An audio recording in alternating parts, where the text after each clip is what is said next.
Hi everyone welcome back. C T ಅಪ್ಡೇಟ್‌ಗೆ ಸ್ವಾಗತ. C T and ನಿಮಗೆ ಕ್ರೈಸ್ ನಿಮಗೆ ವ್ಯಾಪ್ತಿಯ ವಸತಿ ಶಾಲೆಗಳಿಗೆ ಅಡ್ಮಿಷನ್ ಪರೀಕ್ಷೆಗೆ ಬರೆಯೋರು ಕೂಡ ಹೊಸ ಅಪ್ಡೇಟ್ ಕೂಡ ಬಂದಿದೆ. ಒಳ ಮೀಸಲು ಪ್ರಮಾಣ ಪತ್ರ ಕಡ್ಡಾಯ ಅಂತ ಹೇಳಿ ಅನೌನ್ಸ್‌ಮೆಂಟ್ ಕೂಡ ಮಾಡಿದ್ದಾರೆ.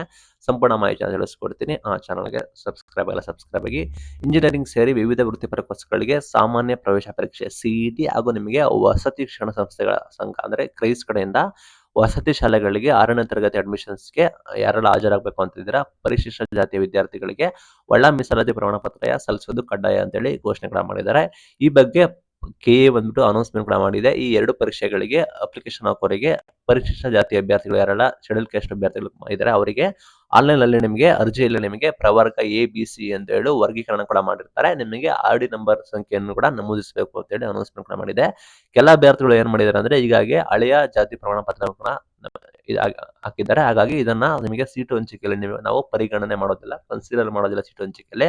ಹಾಗಾಗಿ ಒಳ ಮೀಸಲು ಪ್ರಕಾರ ನಮಗೆ ಅನ್ವಯದ ನಿಮಗೆ ಯಾವ್ದು ಅಪ್ಲಿಕೇಬಲ್ ಆಗುತ್ತೆ ಆ ಜಾತಿ ಪ್ರಮಾಣ ಪತ್ರವನ್ನು ಹೊಸದಾಗಿ ಪಡೆದು ನಂತರ ನೀವು ಆರ್.ಡಿ ಸಂಖ್ಯೆಯನ್ನು ಕೂಡ ಎಂಟ್ರಿ ಮಾಡಬೇಕು ಅಂತ ಕೂಡ ಹೇಳಿದ್ದಾರೆ. ದಯವಿಟ್ಟು ಗ್ಯಾಪ್ ನೋಡ್ಕೊಳ್ಳಿ. ಲೈಕ್ ನಿಮಗೆ ಯಾವುದೇ ಅಡ್ಮಿಷನ್ಸ್ ಹೋಗ್ತಾ ಇದ್ದಾರಾ ಅವರಿಗೆ ಕೂಡ ವೆರಿ ಇಂಪಾರ್ಟೆಂಟ್. ನೆಕ್ಸ್ಟ್ ನೇಮಕಾತಿ ಶುರು ಆಗುತ್ತೆ. ನೇಮಕಾತಿಯಲ್ಲೂ ಕೂಡ ಇದೇ ಅಪ್ಲಿಕೇಬಲ್ ಆಗೋ ಸಾಧ್ಯತೆ ಕೂಡ ಇದೆ. ಆ ನಿಟ್ಟಿನಲ್ಲಿ ನಿಮಗೆ ತಯಾರಿ ಇದು ಶುರು ಆಗ್ತಾ ಇದೆ. ಹಾಗಾಗಿ ನೀವೇನಾದರೂ ಸಿ-ಟಿಗೆ ಕೆ-ಸಿ-ಟಿಗೆ ನೀವು ಇಂಜಿನಿಯರಿಂಗ್ ಅಪ್ಲಿಕೇಶನ್ ಹಾಕ್ತಾ ಇದ್ದೀರಾ ನಿಮಗೆ ವಸತಿ ಶಿಕ್ಷಣ ಸಂಸ್ಥೆ ನಿಮಗೆ 6ನೇ ತರಗತಿ ವಸತಿ ಶಿಕ್ಷಣ ಸಂಸ್ಥೆ ಕ್ರೈಸ್‌ಗೆ ಅಡ್ಮಿಷನ್ ಆಗ್ತಾ ಇದ್ದಾರೆ ಅವ್ರಿಗೂ ಕೂಡ ಕಡ್ಡಾಯವಾಗಿ ನೀವು ಒಳ ಮೀಸಲಾತಿ ಸಂಖ್ಯೆಯನ್ನು ನೀವು ನಮೂದನೆ ಮಾಡಬೇಕಾಗುತ್ತೆ. ನಿಮಗೆ ಇಲ್ಲಾಂದ್ರೆ ಸೀಟ್ ಅಲಾಟ್‌ಮೆಂಟ್ ಕೂಡ ಆಗೋದಿಲ್ಲ ಅಂತ ಕೂಡ ಹೇಳ್ತಾ ಇದ್ದಾರೆ.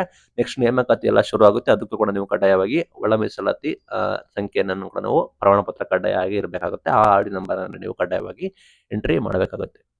Thank you.